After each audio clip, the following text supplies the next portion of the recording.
Belum 2 tahun kerja dulu hamil. Kemudian jumlah kehamilan yang ideal. Dan yang terakhir, kapan harus berhenti hamil.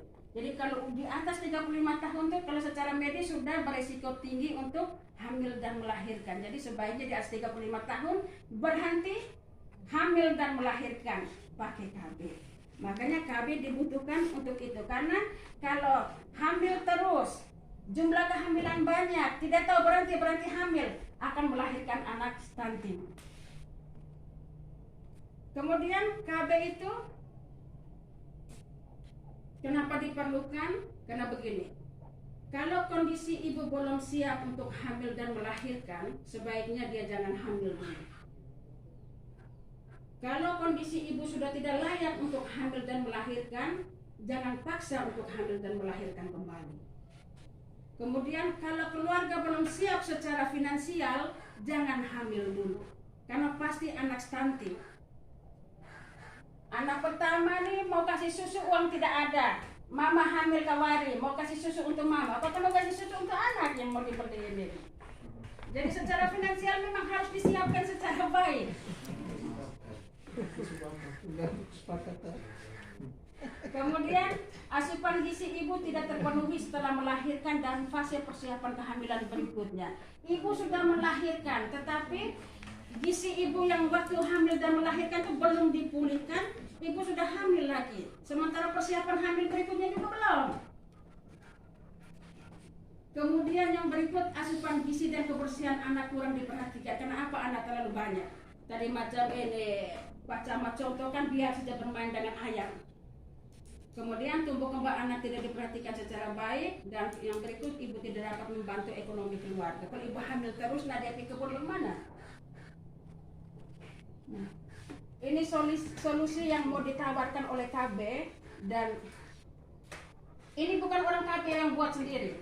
Ini benar-benar harus orang puskesmas, karena kami itu hanya bagian omong, yang pelaksanaannya itu orang puskesmas. Yang pertama KB pasca salin. Untuk Nangapenda, persentase KB pasca salin ibu masih sangat rendah.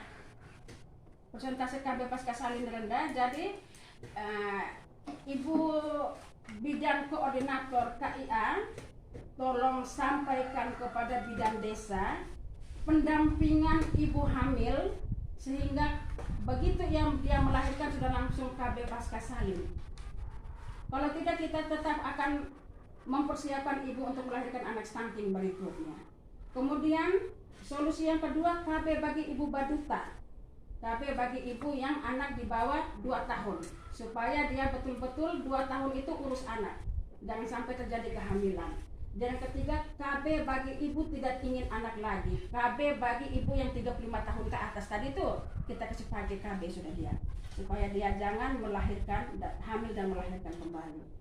Kemudian ini LTL kemarin, pembentukan tim, ya, LTL Mini Loka Karya Linsek yang kemarin, pembentukan tim PPS kecamatan, peningkatan kapasitas, rencana pengolahan PMT, pemantauan monitoring kegiatan PPK, dan evaluasi kegiatan. Nah, ini kita punya apa kemarin.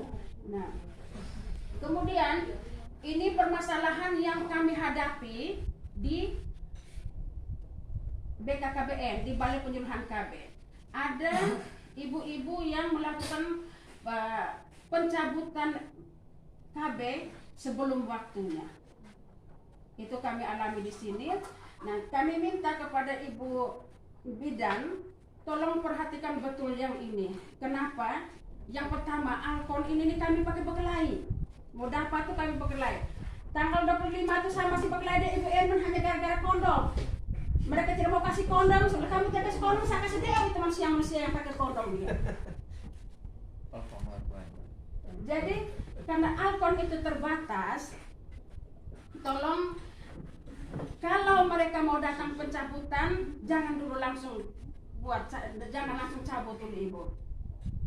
Minta tolong mereka buat pemeriksaan kesehatan dulu. Pokoknya kita mengulur waktu supaya dia jangan cabut. Karena kan dia cabut implan, cabut IUD ini dengan alasan yang kadang-kadang tidak masuk akal.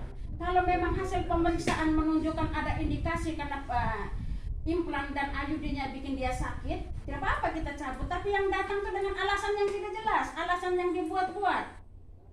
Nah baru 1 tahun, ada yang baru berapa bulan dia